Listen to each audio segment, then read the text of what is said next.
May 23, 1939. 0740 hours, 47 miles southeast of Portsmouth, New Hampshire. The pencil in Lieutenant Oliver Naquin's hand trembled ever so slightly as he marked the dive log, recording what should have been a routine entry. This was the 19th successful test dive for the USS Squalus, the newest submarine in the United States Navy fleet, a 310-foot masterpiece of cutting-edge naval technology commissioned just 2 months earlier on March 12. Every indicator on the control panels glowed green, every report from the crew confirmed readiness for a safe descent. The Squalus was a Sargo-class boat, designed with the latest advancements in propulsion, armament, and safety features, yet submarining remained an unforgiving profession. Naquin stood at the diving control station in the brightly lit control room, his sharp eyes watching his men execute their duties with the precision of a well-oiled machine. At age 35, the Louisiana native had earned his reputation as a strict disciplinarian who tolerated no sloppiness. Every valve turn, every gauge reading, every command response while diving was crucial. A single mistake in these iron coffins could doom them all. Submarining in 1939 was still what sailors grimly called the coffin service. Between 1921 and 1938, 825 men had perished in 18 submarines from various countries around the world. Heroic rescue attempts had been launched in nearly every case, but they had always ended in failure. No crew had ever been saved from a sunken submarine in deep water. 63 feet into their controlled descent, a voice suddenly cracked through the intercom from the engine room, the words that would haunt Naquin for the rest of his life. "Take her up. The induction's open." Seawater was already spraying in violent jets throughout the aft compartments, flooding the machinery spaces with the force of a fire hose. Naquin's extensive training took over instantly, his voice cutting through the rising panic like a knife. "Close all watertight hatches," he ordered. The massive steel doors slammed shut throughout the submarine in a rapid, deafening sequence, sealing men into their respective compartments, some into relative safety, others into immediate and inescapable death. The forward compartments where Naquin stood with most of the officers would become either a temporary tomb or a sanctuary. The answer now depended entirely on men on the surface who, at that moment, had no idea the Squalus had just sunk. Within minutes, the submarine settled keel down on the muddy Atlantic Ocean floor, 240 feet beneath the churning surface. 4 aft compartments had flooded completely in the catastrophic breach, and 26 men were dead, drowned in the ice-cold water that had poured through the failed engine air induction valve, a 36-inch diameter opening that should have closed automatically upon submerging. In the forward compartments, 33 men remained alive, 32 crew members and 1 civilian observer, naval architect Harold Preble, who had been aboard specifically to oversee and evaluate the submarine's test dive performance metrics. The surviving men found themselves divided into 3 forward compartments separated by the now sealed watertight doors. The control room held Lieutenant Naquin and most of the officers, along with critical control stations. The forward torpedo room contained a group of sailors who had been preparing torpedoes and equipment for later tests. The forward battery compartment housed the remaining men, surrounded by the massive battery cells that powered the boat when submerged. They huddled together in total darkness as the temperature began to drop precipitously. Ice started forming in thin layers on the cold steel bulkheads, glistening faintly in the dim emergency lighting that flickered from failing batteries. The submarine's interior, normally maintained at a comfortable 65 degrees Fahrenheit through heating systems and insulation, plummeted toward freezing as the 34-degree Fahrenheit Atlantic water relentlessly leached every bit of heat through the pressure hull. The men's breath came in visible clouds, and frostbite threatened exposed skin within hours. The air quality deteriorated almost as quickly as the temperature. Carbon dioxide levels rose inexorably with each breath the 33 men took. The chemical carbon dioxide absorbent canisters distributed throughout the compartments could only scrub a limited amount before becoming saturated. Some men began vomiting from the increasingly toxic atmosphere, their stomachs rebelling against the foul, heavy air. Others developed splitting headaches that pounded like hammers behind their eyes. Dizziness and disorientation set in as oxygen levels fell and CO2 poisoned their systems. The chlorine gas released when seawater contaminated the battery cells in the flooded areas added another invisible but deadly danger, irritating lungs and eyes. Sailors worked frantically in the forward battery room to isolate the affected cells and prevent a spark that could ignite hydrogen gas and cause a catastrophic explosion. Their quick thinking and coordinated efforts under duress saved countless lives even as the overall air quality turned barely breathable. Naquin ordered his men to stay as calm as possible, to lie down flat on the deck, to try to rest, and above all not to talk unnecessarily.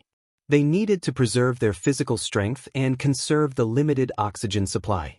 He ran rapid calculations in his head based on the compartment volumes, the number of men, and their reduced metabolic rates. If they minimized movement and exertion, they could last perhaps 48 hours before the air became unsustainable. The men lay on the cold deck plates, wrapped in whatever clothing, jackets, coats, and blankets they could find or share among themselves. Some prayed silently, their lips moving in the darkness as they clutched rosaries or simply clasped their hands. Others let their minds drift to thoughts of their families, wives waiting at home, children playing in yards, parents in distant towns. Some kept obsessively checking their wristwatches, counting the slow passage of minutes and hours in the eternal night. A few tried to keep spirits up with quiet, whispered jokes, though their voices trembled with cold, fear, and exhaustion. The Squalus had missed her scheduled communication check-in with the surface tender. 1 hour passed without contact, then another, and another. At the Portsmouth Naval Shipyard, Commander Cyrus Cole, the squadron commander responsible for the Squalus, realized something was catastrophically wrong. He immediately ordered a massive rescue attempt to be launched without delay. The USS Sculpin, the Squalus's identical sister ship, was dispatched at full speed to search for the missing submarine based on her last transmitted position. But there was a problem that would prove nearly fatal to the entire effort. The Squalus's final reported coordinates were several miles off from her true location due to a navigational error or drift during the dive. The Sculpin searched the wrong area of ocean for critical hours, her lookouts scanning empty waves under a darkening sky. As full darkness fell on May 23, the families of the 59 men aboard the Squalus began gathering in anxious clusters at the Portsmouth Naval Base. Wives dressed in their Sunday best despite the late hour, mothers with worry lines etched deep into their faces, young children clutching teddy bears or parents' hands, they all waited for any scrap of news.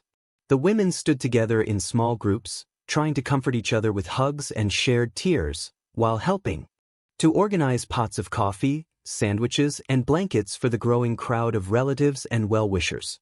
In the close-knit submarine community, everyone knew the grim statistics by heart. No crew had ever been successfully rescued from a depth greater than 20 feet. At 240 feet, the Squalus crew was far beyond any proven rescue capability known to the Navy or the world. Yet the submarine's designers had anticipated this exact type of nightmare scenario during her construction. Built into the Squalus were several emergency systems that now represented the only realistic hope for the trapped men. Naquin, maintaining his composure despite the dire circumstances, ordered the release of a marker buoy attached to a long telephone cable. On the side of the bright yellow buoy, bold lettering declared, "Submarine sunk here. Telephone inside." The buoy was released from its compartment and rose through the water column, breaking the surface shortly after midnight.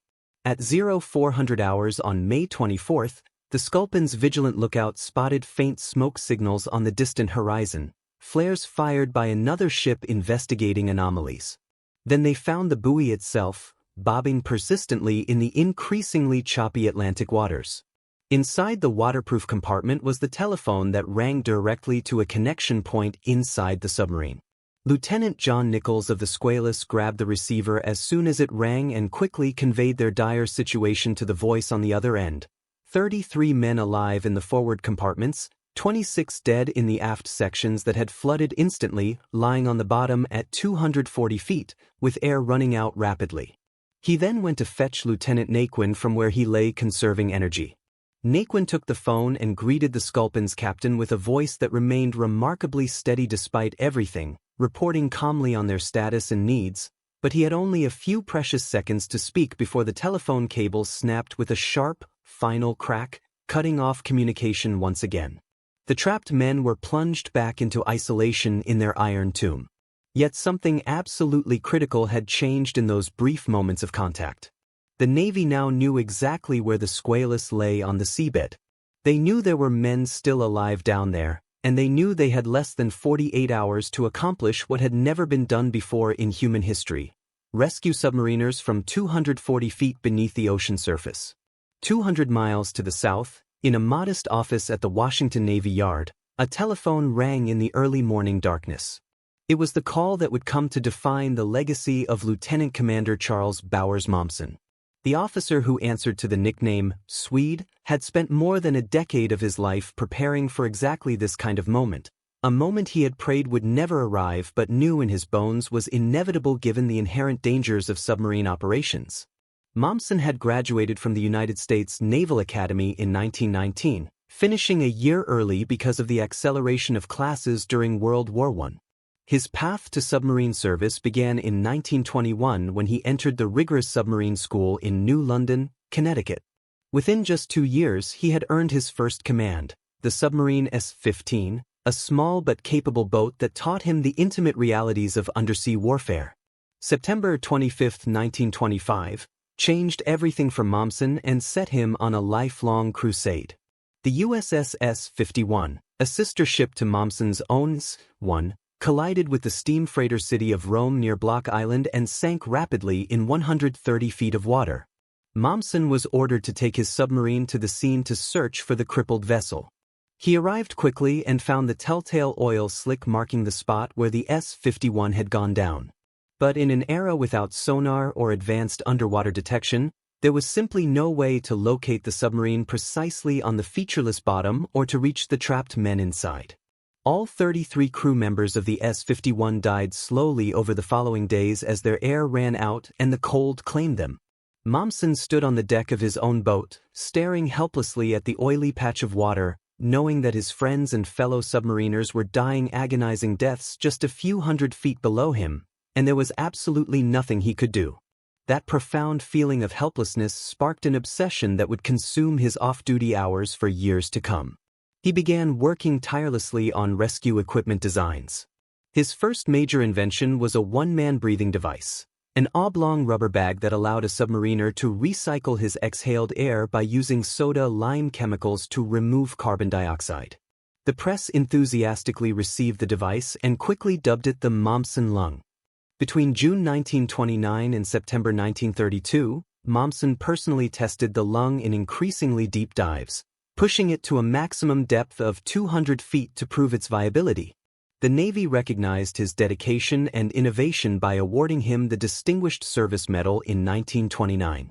But Momsen was never fully satisfied with the lung. He knew it had severe limitations. It required the submariner to make a free ascent through open water, exposing him to crushing pressure changes, extreme cold, and the deadly risk of decompression sickness, the bends. What he really wanted, what he dreamed of, was a way to bring rescue directly to the submarine itself, without forcing the trapped men to risk the perilous journey to the surface on their own. This vision led him to conceive a diving bell that could be lowered from a surface ship to a sunken submarine, mate securely with an escape hatch, and allow the trapped submariners to climb inside the bell without ever entering the open water. The transfer would be dry and pressurized, eliminating many of the greatest risks. In 1926, Momsen submitted detailed drawings and specifications for such a bell to the Bureau of Construction and Repair. After review by naval engineers, the plans were returned to him with a single word stamped in red across the cover page: impractical. The rejection stung, but Momsen refused to give up. Then, in December 1927, another submarine disaster struck that reinforced his determination. The USS Squalus sank off the coast of Cape Cod after being accidentally rammed by the Coast Guard destroyer Paulding. She bottomed in 110 feet of water with 40 men aboard. 6 sailors in the forward torpedo room were initially alive and managed to tap out Morse code signals on the hull, begging for rescue. Navy divers working in brutal cold weather and tangled wreckage could hear the tapping clearly through the steel, but a fierce winter storm rolled in and forced a complete stop to salvage attempts on December 24. All 40 men aboard the S-4 eventually perished. The public was outraged at the loss of life, and the Navy faced intense humiliation and scrutiny. Momsen was more determined than ever to make his rescue bell a reality. In 1930, he returned to the diving bell concept with renewed vigor. He built a crude prototype using a watertight aircraft hangar compartment salvaged from his old submarine, the S-1. Initial tests were conducted off Key West, Florida, in relatively warm waters. The results were discouraging at first. The bell proved unstable, tipping dangerously and leaking at the seals. But before Momsen could implement the necessary modifications, the Navy reassigned him to the Bureau of Construction and Repair to focus on teaching submariners how to use the Momsen lung in escape training. He needed someone he trusted, implicitly, to take over the diving bell revisions and see the project through to completion. That man was Lieutenant Commander Alan Rockwell McCann, who was placed in charge of the final modifications from July 1929 to July 1931 while working in the maintenance division at the Bureau of Construction and Repair. McCann incorporated all of Momsen's recommended changes and added several critical improvements of his own. He installed a sturdy floor bulkhead to prevent the bell from tipping during operations. He added a pneumatic winch system for better control of descent and ascent. He developed a sophisticated pressure seal that would allow direct transfer of survivors from the submarine to the bell in a completely dry environment. Most importantly, he embedded a thick rubber gasket into a circular groove on the bottom edge of the bell, creating a reliable watertight seal when the bell was pressed firmly against a flat mounting ring welded around the submarine's escape hatches. When the redesigned diving bell was finally completed in late 1930, the Navy officially introduced it to the fleet as the McCann Submarine Rescue Chamber. Through the early 1930s, multiple rescue chambers were manufactured and distributed to specialized submarine rescue ships stationed at key naval bases. The USS Squalus, which had been raised and reconditioned after her tragic sinking, was converted into a floating test laboratory. Momsen went to sea aboard her repeatedly to conduct practical experiments, refine procedures, and train divers and operators in the use of the rescue chamber. By 1939, despite years of rigorous training and drills, the McCann Rescue Chamber had never been used in an actual emergency. It remained a theoretical tool, unproven in the crucible of real disaster. Some in the Navy brass still considered it an unnecessary extravagance, a solution in search of a problem that might never arise. At 0400 hours on May 24, 1939, Lieutenant Commander Momsen received the telephone call that would either vindicate more than a decade of his work or mark his greatest professional failure. The voice on the line informed him of the Squalus disaster and the confirmed presence of survivors at 240 feet. Momsen immediately grabbed his diving equipment, assembled a hand-picked team of the Navy's most experienced and skilled divers, and jammed everyone into a convoy of waiting cars. They were escorted by local and state police as they raced up the coast from Washington to Portsmouth, a distance of over 400 miles. The convoy drove at breakneck speeds, often exceeding 80 miles per hour on the winding roads of the era. The police escort struggled to keep up as they passed through Boston, running red lights and having intersections blocked off for their passage. Momsen and his team arrived at the Portsmouth Naval Shipyard at 1,615 hours on May 24, having made the journey in record time.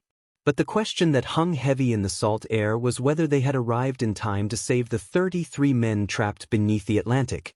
Meanwhile, the submarine rescue ship USS Falcon was racing north from her base in New London, Connecticut, covering 200 miles of open ocean at her top speed. The Falcon was a 187-foot former minesweeper that had been specially converted for submarine rescue operations. Mounted prominently on her deck was the untested McCann rescue chamber that Momsen and McCann had spent years developing and perfecting. The chamber itself was an impressive piece of engineering, 10 feet high and 7 feet in diameter, weighing a substantial 21,600 pounds. It was divided into two distinct compartments, upper and lower, separated by a strong floor bulkhead. The lower compartment was designed to mate directly with the submarine's escape hatch. The upper compartment would serve as the transport area to carry rescued survivors safely to the surface. The Falcon moored directly over the Squalus location on the morning of May 24. The marker buoy bobbed persistently nearby, its telephone cable severed but its bright yellow color and precise position marking the submarine's location with unmistakable accuracy. Commander Momsen took immediate charge of the rescue operation upon his arrival. His first priority was to send divers down to confirm the submarine's exact position and condition on the bottom and to attach a series of guide wires that would allow the rescue chamber to descend directly to the forward escape hatch without wandering in the darkness. The divers who would make this initial dangerous descent understood the extraordinary risks better than anyone else involved. A depth of 240 feet represented the absolute extreme limit of diving operations possible with 1939 technology and physiology. At that depth, the water pressure reached over 100 pounds per square inch, more than 7 times normal atmospheric pressure. Every breath a diver took required enormous physical effort as their lungs fought to expand against the crushing weight pressing in from all sides. The human body was simply not designed to function under such extreme conditions, and the natural panic response of the chest and diaphragm had to be overcome through rigorous training and sheer willpower. The cold Atlantic water hovered just above freezing at 34 degrees Fahrenheit. A diver's body temperature would drop rapidly despite the multiple layers of insulating canvas in the standard diving suit. Hypothermia could incapacitate a man within minutes if his suit flooded even slightly or if a tear developed in the material. The heavy lead boots and solid brass helmet that protected the diver also conducted the cold directly into his body with ruthless efficiency. Feet would go numb within 20 minutes of reaching depth, and hands would lose feeling and fine dexterity shortly thereafter.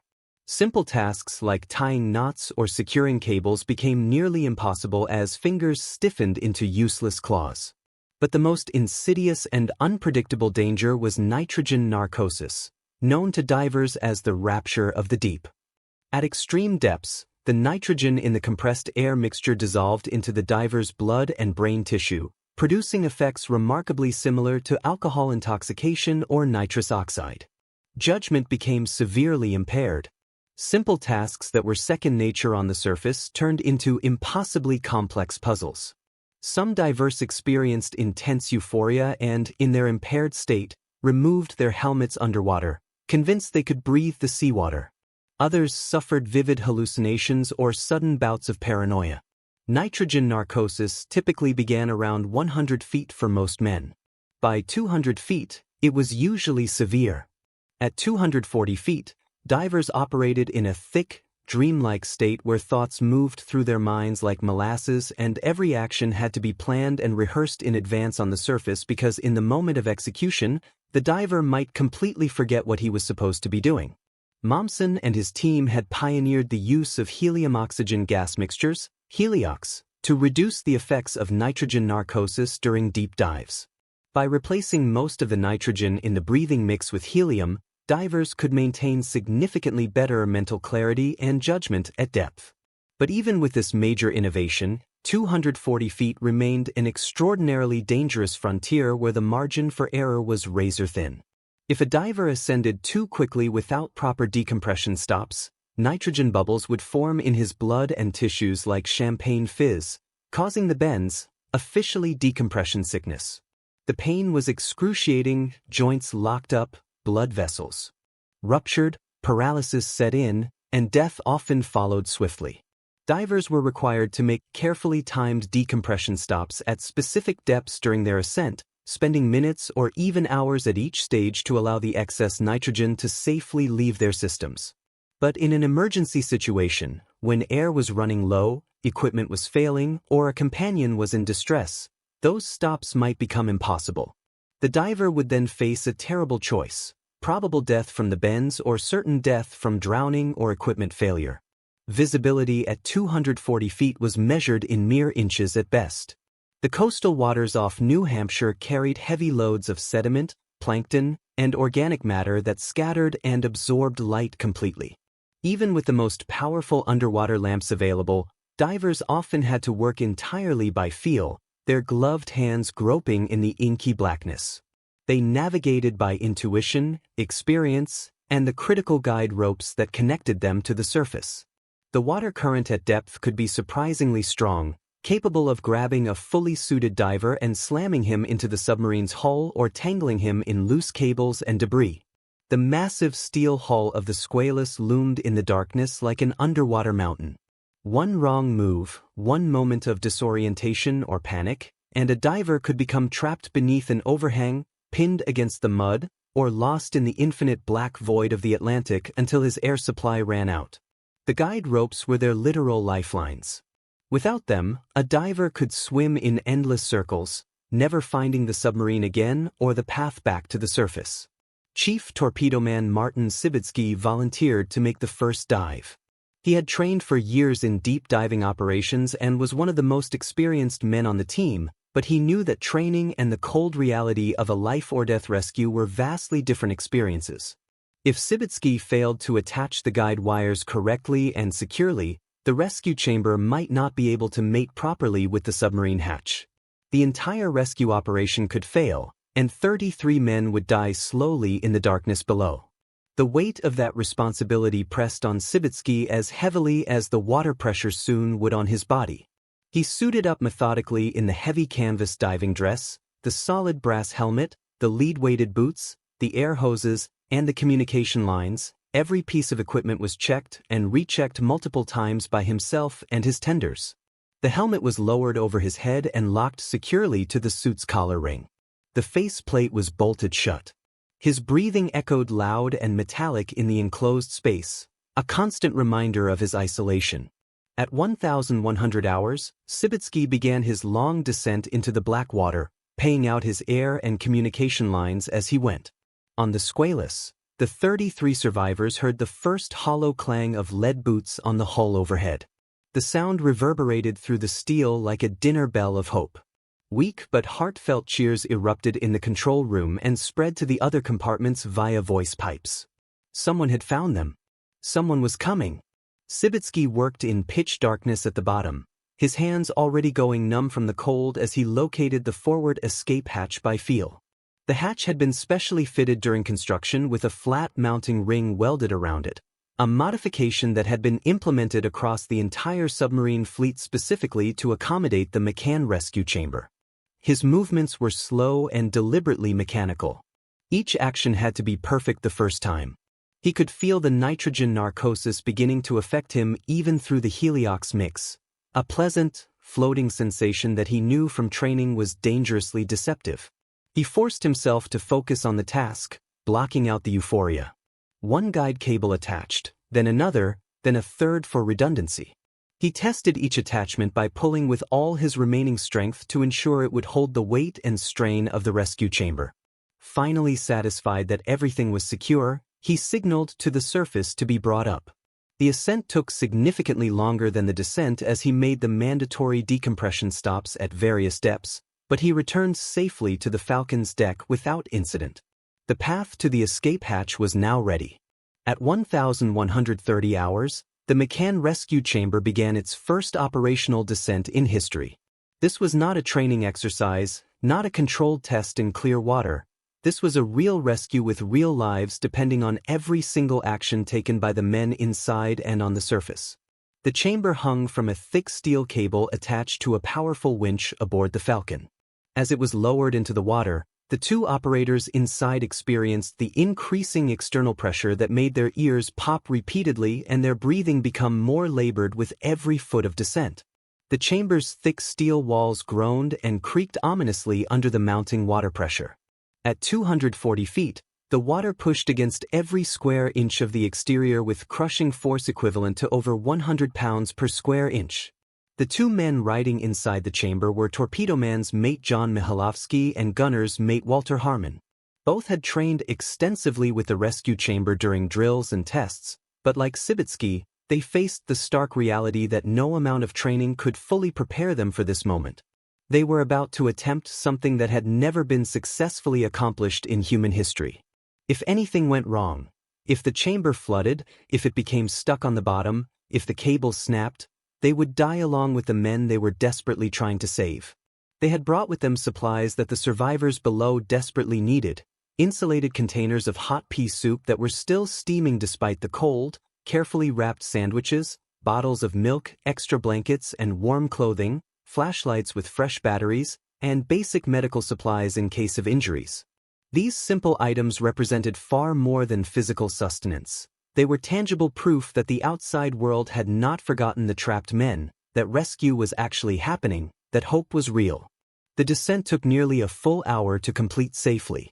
Mihailovsky and Harmon constantly monitored the array of gauges showing depth, internal pressure, external pressure, and ballast levels.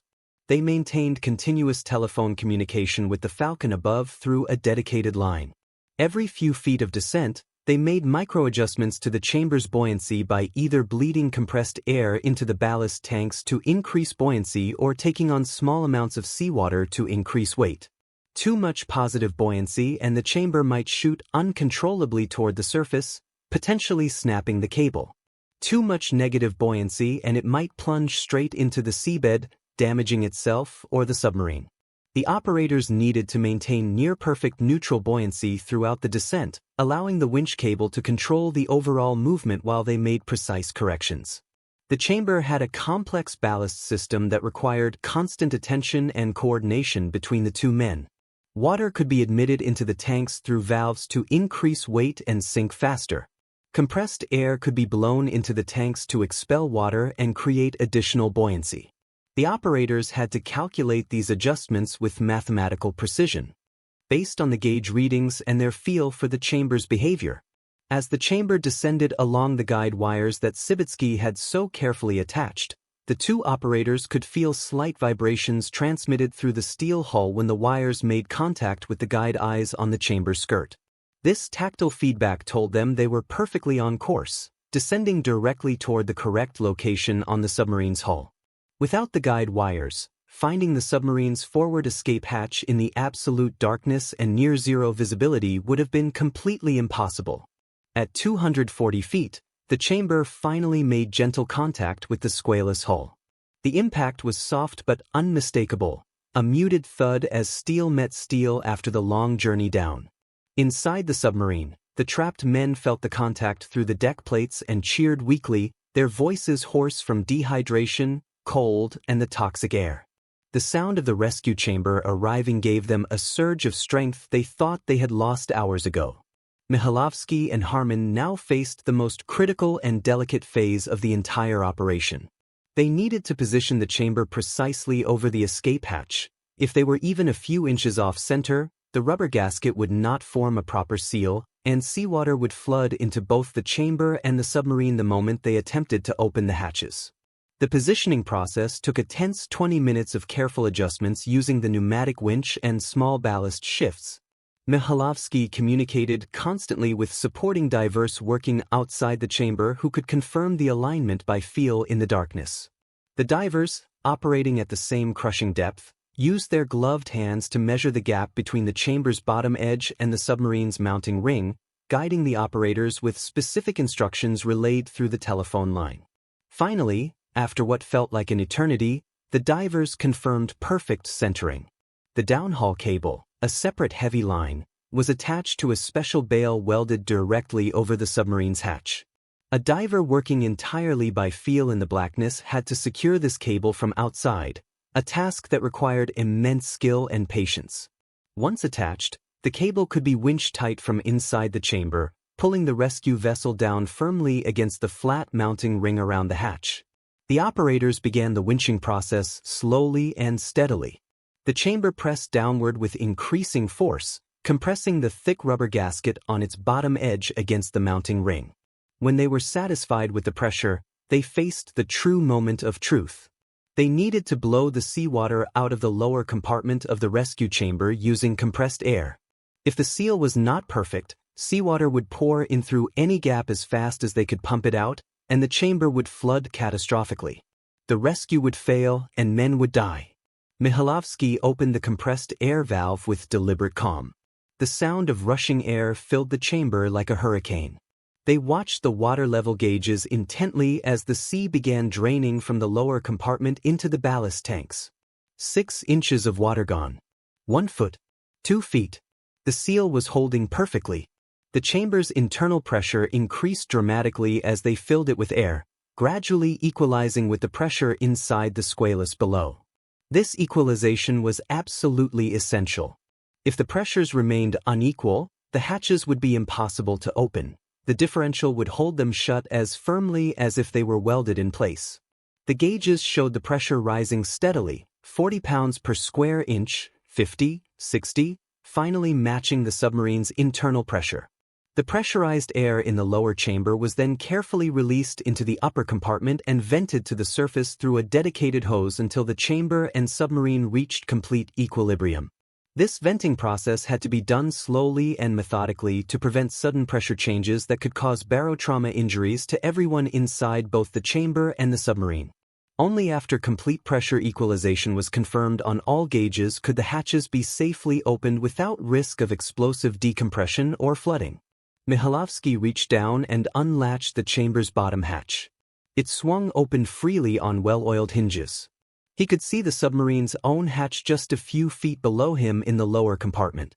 He unlatched the submarine's hatch and pushed it gently open upward into the sub. He was immediately greeted with the pale, exhausted, frost-covered faces of the Squalus crew staring up at him in disbelief and overwhelming relief. Men who had spent nearly 24 hours in a freezing, toxic iron tomb, wondering if they would ever see daylight again, now looked upon their rescuer. Mihalovsky passed down the hot soup and food containers first. One of the survivors slurped down a mouthful of the steaming pea soup and managed a weak but genuine joke. "Where in the hell are the napkins?" The small moment of humor in the face of death broke the overwhelming tension like a dam. Laughter, hoarse, tired, but real, echoed in both the submarine and the chamber. These men were going to survive. Lieutenant Naquin had been making careful calculations about the rescue operation from the moment he heard the divers on the hull. He knew the McCann chamber was designed to carry a maximum of 7 survivors plus the 2 operators per trip. He also knew that time was their enemy. The air was running out, the cold was winning, and the weather on the surface was beginning to deteriorate. He made the difficult but necessary decision to send up the weakest survivors first, the men who were showing the most severe signs of hypothermia, chlorine gas poisoning, or carbon dioxide toxicity. 7 men were carefully selected and helped through the open hatch into the lower compartment of the rescue chamber. The submarine's hatch was sealed and dogged down tightly. The chamber's hatch was sealed above them. Compressed air was blown into the ballast tanks to increase buoyancy. At 1,300 hours exactly, the chamber began its slow, controlled ascent back to the surface. Inside the chamber, the 7 survivors were crowded together in the upper compartment with the 2 operators. Some were openly crying with relief. Some were praying fervently, thanking God for their deliverance. Others simply stared in stunned disbelief at the steel walls around them. After 39 hours of wondering if they would die in that iron coffin on the bottom of the Atlantic, they were rising toward the surface, toward light, toward life. The chamber broke the surface at 1,330 hours with a gentle splash alongside the Falcon. It was the first successful deep submarine rescue in human history. The 7 men were carefully lifted onto the Falcon's deck by the waiting crew, wrapped in warm blankets, and immediately checked over by Navy doctors who had been standing by. Some were suffering from moderate exposure and chlorine gas poisoning, but all were expected to make full recoveries with proper medical care. Word of the successful first trip spread instantly through the assembled rescue ships and was radioed immediately to shore. At the Portsmouth Naval Base, where hundreds of family members had maintained their anxious vigil through the night, the news arrived like a thunderbolt of joy. Cheers erupted throughout the waiting crowds. Women embraced each other and collapsed in tears of relief. Children jumped up and down with excitement they could barely understand. Someone started singing "Anchors Aweigh," and soon the entire group joined in. The chamber works. They can be saved. There was hope. But there was absolutely no time for extended celebration. 26 men remained trapped 240 feet below, and the weather was deteriorating rapidly. The seas were getting rougher with each passing hour, the wind was picking up strength, and the North Atlantic was notorious for turning treacherous without warning. Each minute that passed increased the risk that surface conditions would become too dangerous to continue diving operations. Chief Machinist's mate William Batters, who had operated the McCann chamber more times in training than any other man in the Navy, knew the equipment intimately. He understood its capabilities, its limitations, and exactly how far it could be pushed in an emergency.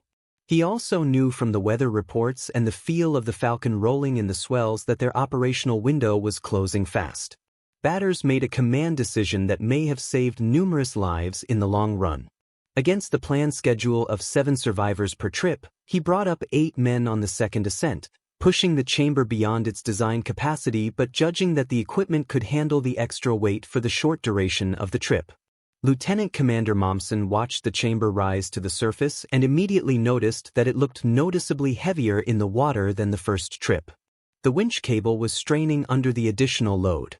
When Batters and the chamber surfaced, Momsen told him bluntly, "You brought out too many men on this trip, but do it again." Momsen understood Batters' reasoning perfectly. It was better to push the equipment to its limits and potentially save more lives per trip than to strictly follow the book and risk having men left below if the weather closed the window entirely. Batters made the third descent at 1,500 hours with the same determination.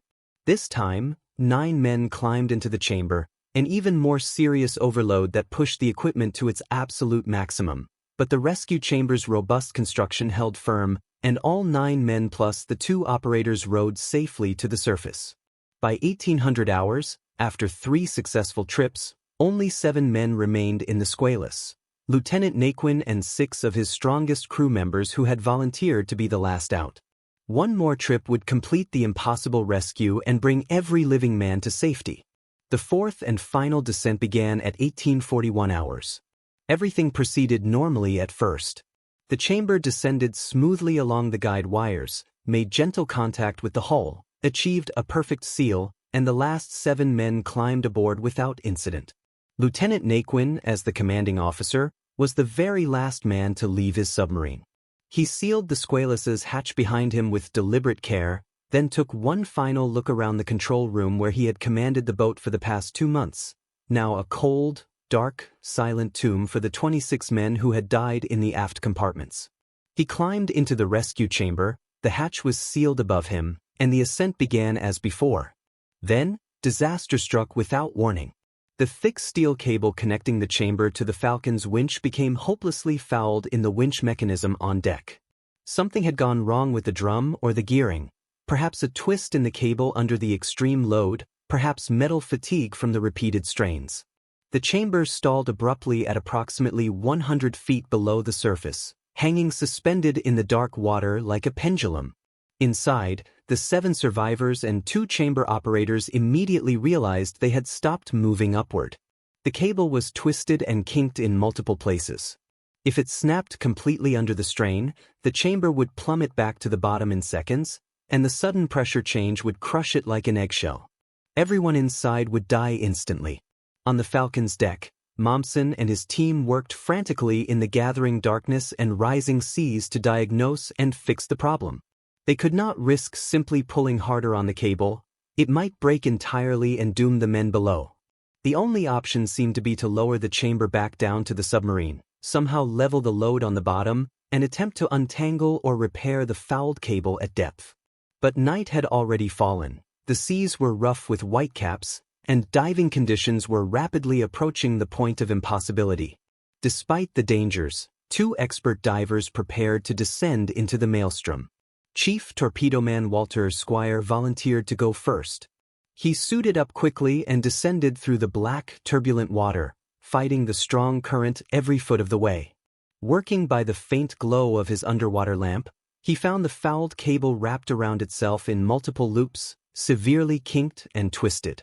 He managed to remove some of the tangles through sheer determination and strength, but his efforts were only partially successful.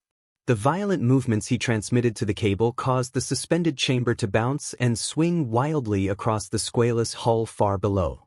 The men inside were thrown about brutally in the confined space. Some sustained cuts, bruises, and possible broken bones from being slammed against the steel walls and equipment. Torpedo Man's mate Jesse Duncan was sent down next with specific instructions to cut away the half-broken wire completely and replace it if possible. Duncan descended into the darkness with his powerful underwater lamp barely penetrating the murky water. He located the cable and began the difficult work of cutting through the thick steel strands, but in the process, his own air hose became wrapped around the twisted cable. He fought desperately to free himself, but the nitrogen narcosis, even with heliox, was beginning to cloud his judgment severely. Running critically low on air and becoming increasingly delirious, he barely managed to signal for emergency ascent and was hauled back to the surface alive but unconscious. He required immediate medical attention and recompression treatment in the Falcon's decompression chamber to survive the bends. A third diver was sent down in a final desperate attempt to free the cable, but he too was unsuccessful. The wire was simply too damaged and tangled to be repaired at depth in the darkness and current. The men in the suspended rescue chamber had now been hanging in the cold water for over 3 hours, exhausted beyond belief and absolutely terrified. The air inside the chamber was beginning to degrade as their breathing consumed the oxygen and produced carbon dioxide faster than the small scrubbers could handle. The situation was rapidly becoming critical. Another hour or two and they would begin losing consciousness. Momsen gathered his team on the rolling deck of the Falcon and made a decision that seemed impossible on its face but was born of pure necessity. They would attempt to manually lift the 21,600-pound rescue chamber using nothing but human muscle and determination. 6 strong men took hold of the fouled cable where it came over the side. Momsen himself grabbed the line alongside them, his hands already raw from hours of work. Inside the chamber, the operators were instructed to blow the ballast tanks for exactly 15 seconds at a coordinated signal. This would temporarily increase the chamber's buoyancy and reduce the effective weight hanging on the cable for those crucial 15 seconds. Momsen called out, "Blow ballast, now." The 6 men on deck pulled with all their strength as the ballast was blown. The chamber did not move. The weight was simply too great for human power alone. Momsen ordered a second attempt. "Blow ballast for another 15 seconds. Pull." The men hauled again, their arms burning, their backs straining to the breaking point. Still, the chamber barely budged, perhaps a few inches, then stopped. A third attempt was ordered with the same precise timing. "Blow ballast, pull." This time, the chamber began to rise slowly, inching upward through the water column. The reduction in weight from the ballast blow, combined with the desperate strength of the men on deck, was just enough to start the movement. More sailors rushed to join the effort as word spread. 10 men gripped the cable, then 15, all pulling together in perfect rhythm to Momsen's shouted cadence. Pull, rest, pull, rest. Their arms felt like they were being torn from their sockets. Their backs screamed in protest. Their hands bled where the rough steel cable cut into their flesh like wire cheese cutters. But failure was not an option. The lives of 9 men, 7 survivors and 2 operators, depended on every single pull. The rescue chamber rose agonizingly slowly through the water, 50 feet remaining, then 40, then 30. The cable creaked and groaned with every heave, and everyone on deck feared it would snap at any moment under the tremendous strain. But the steel held. At 0030 hours on May 25, exactly 39 hours after the Squalus had sunk, the rescue chamber broke the surface for the final time alongside the Falcon. Lieutenant Oliver Naquin and the 6 other men were lifted carefully onto the deck, wrapped in blankets, and carried to medical care. All 33 survivors had been rescued through 4 separate trips to a depth of 240 feet, involving 13 continuous hours of the most dangerous rescue operations ever attempted. The device that Charles Momsen had conceived in the wake of watching helplessly as the S-51 crew died had finally achieved its ultimate purpose. The news of the complete rescue spread across the nation and around the world like wildfire. Newspapers ran massive front-page stories proclaiming the miracle. Photographs of the survivors wrapped in blankets as they arrived at Portsmouth Naval Yard became iconic images of human triumph over nature's cruelty. The families waiting on shore erupted in wild celebration when the final group of men stepped onto the pier. Wives embraced their husbands with tears streaming down their faces.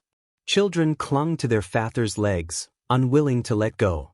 The relief and joy were overwhelming and palpable. The Squalus rescue represented far more than just the saving of 33 individual lives.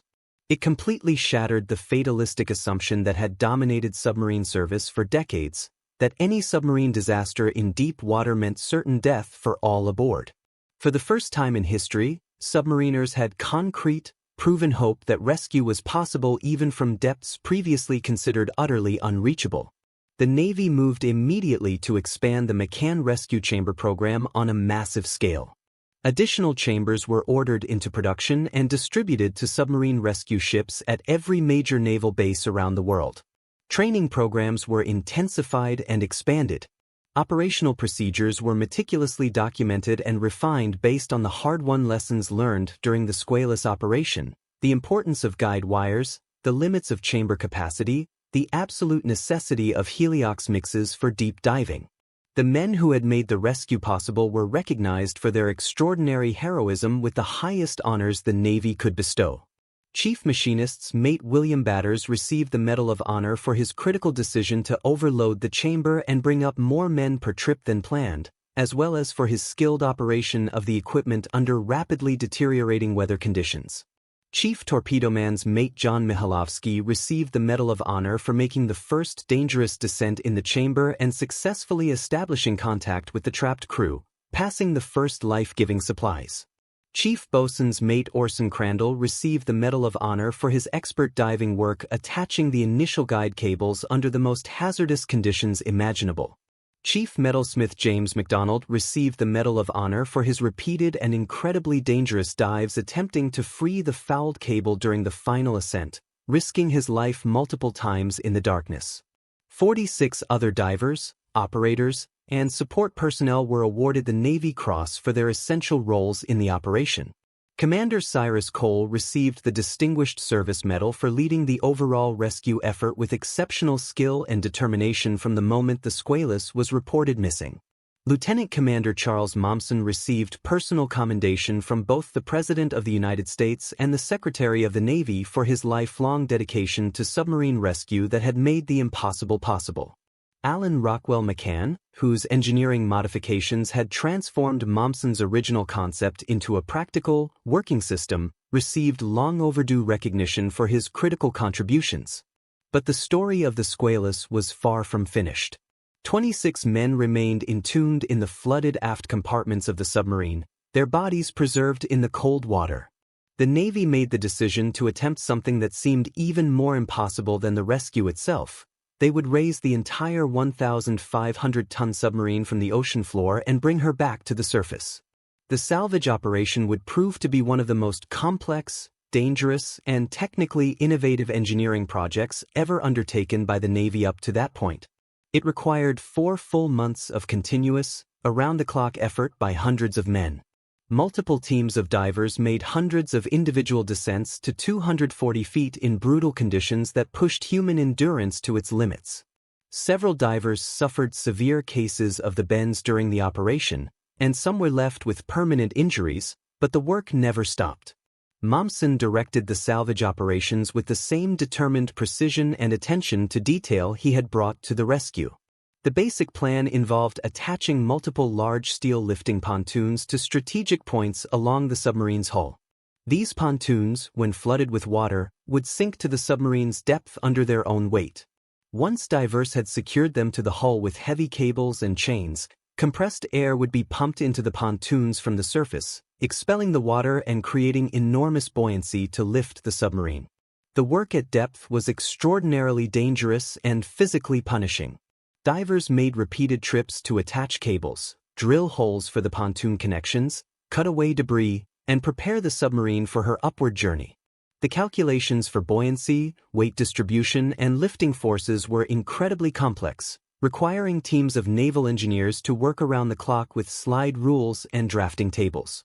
The margin for error was absolutely zero. If one pontoon broke free during the ascent or if the lift was uneven, the Squalus could roll, break apart, or sink right back to the bottom. The pontoons themselves were massive steel cylinders, each capable of providing many thousands of pounds of lift when filled with air. They had to be precisely positioned. along the length of the hull and attached with multiple redundant connections. Navy engineers developed innovative techniques that had never been attempted before on this scale, including the use of underwater cutting torches, hydraulic jacks, and specially designed lifting slings. On September 13, 1939, nearly 4 months after the sinking, the Squalus finally broke the surface of the Atlantic for the first time since May 23. She emerged slowly and dramatically, with the large pontoons attached to either side keeping her upright and stable. Water streamed from every opening, valve, and seam in torrents. The submarine was carefully towed back to the Portsmouth Naval Yard, where she was placed in dry dock for complete examination. The sight of the raised submarine drew thousands of spectators to the yard. Some came to witness a piece of history, others came to mourn the 26 men who had not survived. A formal Navy Board of Inquiry was convened to determine the exact cause of the disaster. After exhaustive investigation and testimony from survivors, the board concluded that a mechanical failure in the operating gear of the engine room air induction valve had caused the tragedy. The large valve, which was supposed to close automatically when the submarine submerged, had remained stuck in the open position due to a broken linkage. Seawater poured through the 36-inch diameter opening with unstoppable force, flooding the aft compartments in a matter of minutes. The investigation completely exonerated the Squalus crew of any blame and specifically commended Lieutenant Naquin for his outstanding leadership during the crisis. His calm command, quick decisions, and focus on air conservation had kept the 33 survivors alive long enough for rescue to arrive. Based on the board's findings, the Navy immediately ordered that all submarine hull valves of similar design be converted to quick-closing flapper valves that could seal instantly even if the operating mechanism failed. The modification was implemented across the entire submarine fleet within months, preventing countless potential future tragedies and saving an unknown number of lives in the years to come. During the salvage operation, 25 of the 26 bodies from the aft compartments were recovered from the wreckage. The men had drowned almost instantly when the seawater rushed in, some thrown violently against bulkheads by the force of the flood, others trapped as they desperately tried to reach the watertight doors before they slammed shut. The recovered sailors were given full military honors in a series of solemn ceremonies that drew thousands of mourners from across the country.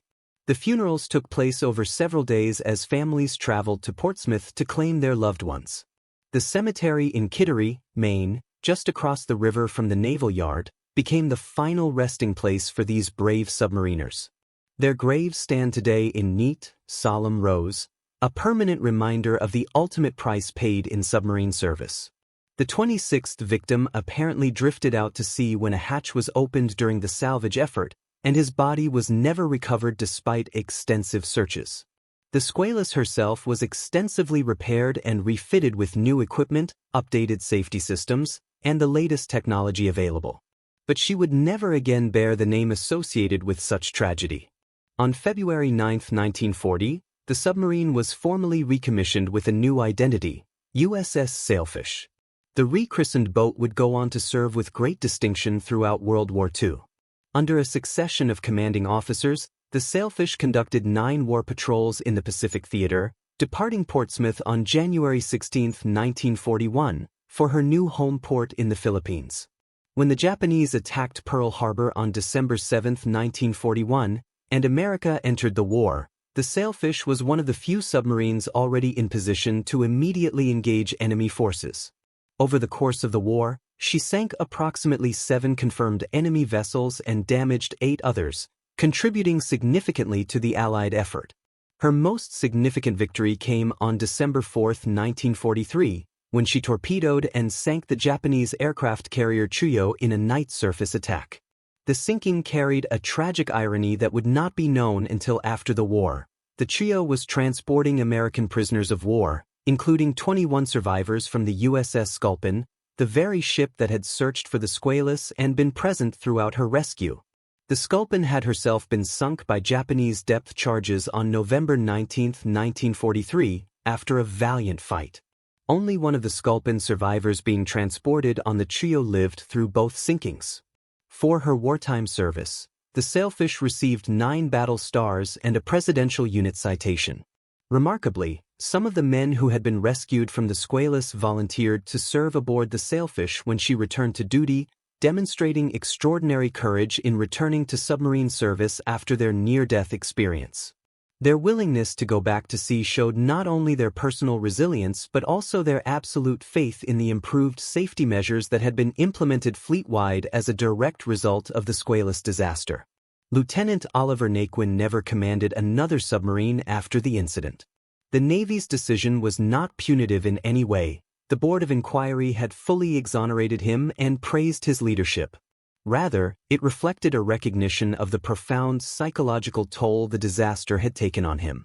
Naquin was reassigned to surface ships and served as the navigator on the heavy cruiser USS New Orleans during the pivotal battles of the Coral Sea and Midway in 1942.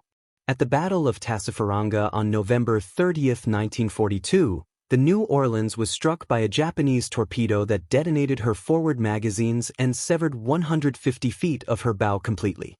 Once again, Naquin found himself in the midst of a naval disaster, but his skilled seamanship and calm leadership under fire helped save the ship. The crew managed to keep her afloat and bring her safely back to port for repairs.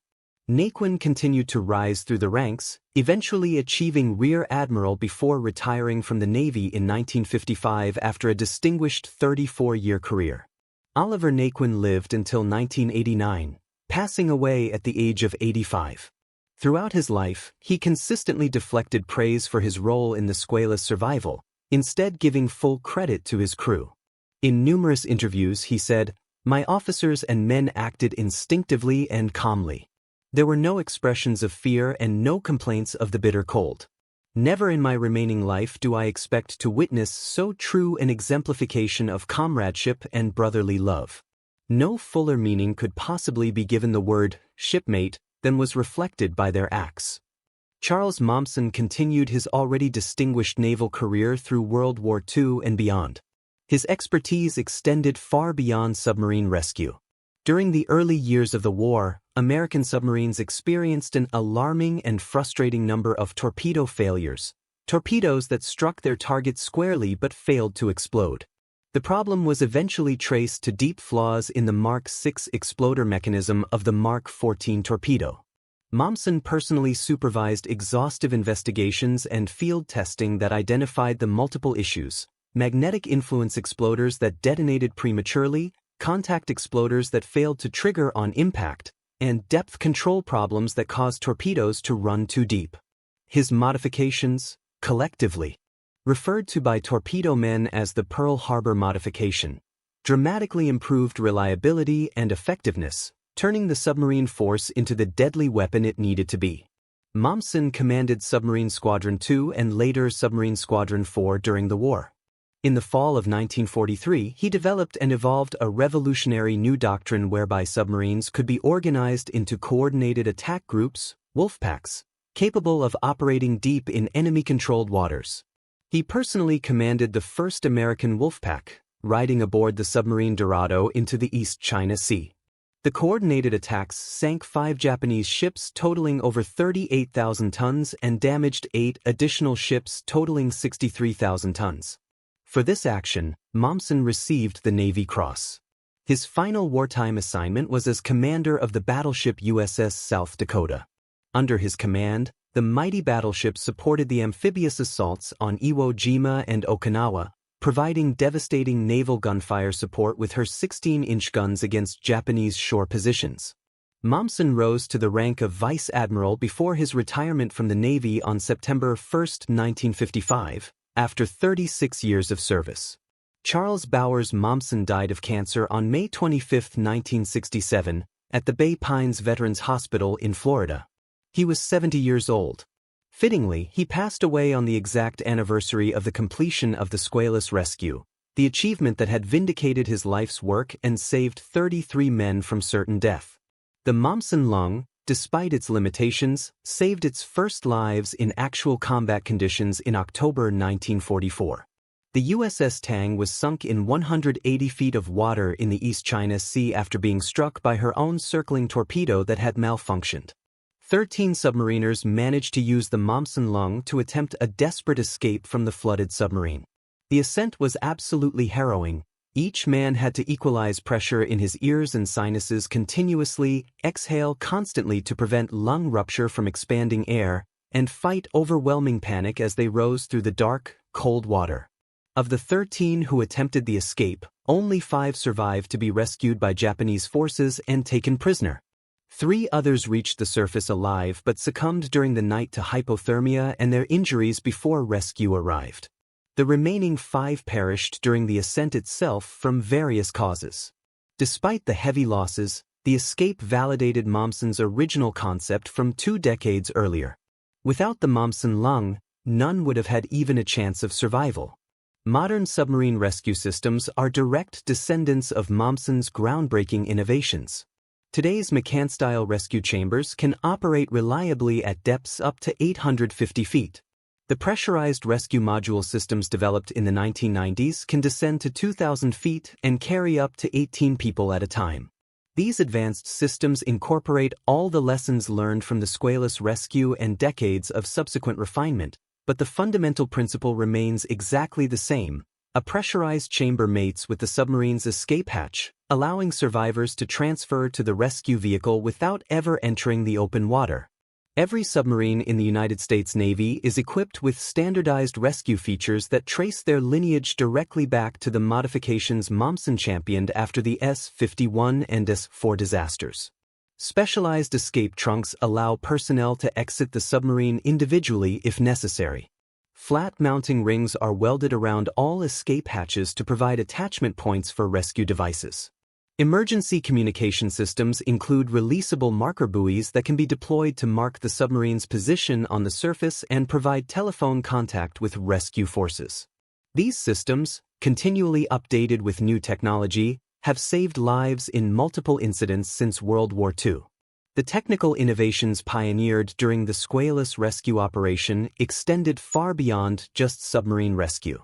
The use of helium-oxygen gas mixtures for deep diving, developed by Momsen and his team to combat nitrogen narcosis, completely revolutionized both commercial and military diving operations worldwide.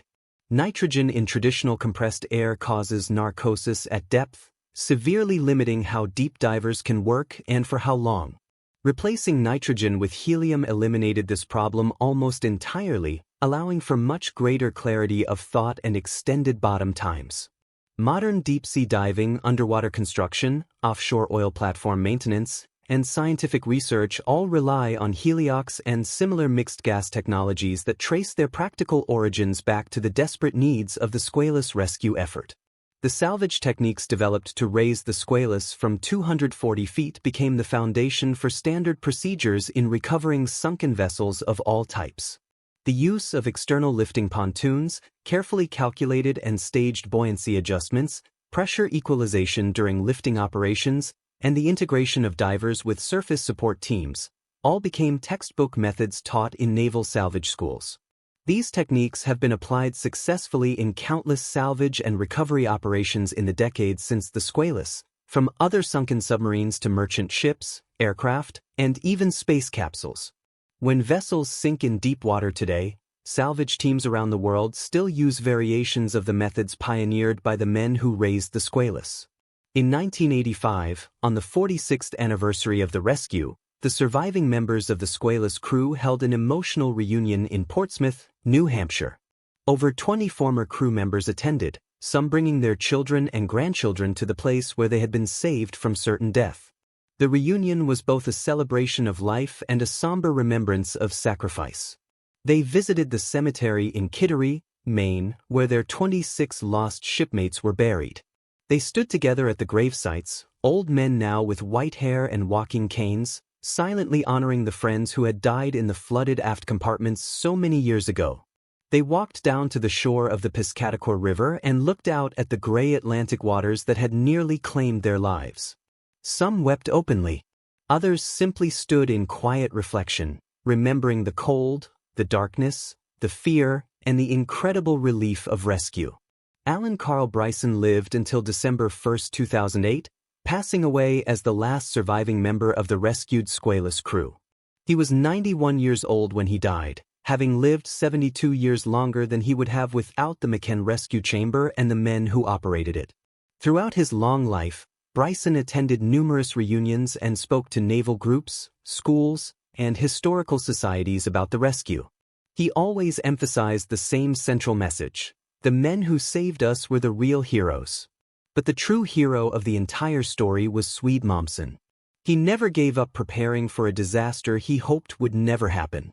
When it did happen, he was ready with the tools and the training to make the impossible possible. Innovation has always faced fierce resistance from established institutions and conventional thinking. Visionaries who challenge the status quo are frequently marginalized, their ideas dismissed as impractical, unnecessary, or too expensive. Yet history ultimately belongs to those who persist in the face of rejection, who continue working in their garages and labs when others declare their efforts futile, who prepare for the worst possible scenarios while hoping for the best. Charles Momsen tested. The Momsen lung on himself at 200 feet, risking his own life to prove the concept. He advocated tirelessly for the diving bell rescue chamber despite having his detailed plans returned stamped impractical. He trained divers, refined procedures, and built organizational knowledge for submarine disasters that had not yet occurred and that the Navy hoped would never occur. When the call came on the morning of May 24, 1939, he was ready, with the equipment, the team, and the knowledge to save 33 lives. The submarine USS Squalus lies at the profound intersection of disaster and triumph in naval history. 26 men died in her flooded aft compartments, a sobering and eternal reminder that submarine service, even with the best technology and training, carries inherent and deadly risks. But 33 men survived and lived full lives because one officer refused to accept the conventional wisdom that submariners in deep water were doomed. Because he spent more than a decade developing equipment that others dismissed as unnecessary. Because he prepared relentlessly for the worst day of his professional life. When that day arrived, Swede Momsen and his hand-picked team of divers, operators, and engineers achieved what every expert had declared impossible. They completed 4 separate trips to a depth of 240 feet in the most dangerous conditions imaginable. They brought every single living soul to the surface safely. They proved beyond any doubt that hope, preparation, and human ingenuity could triumph over even the crushing darkness of the deep.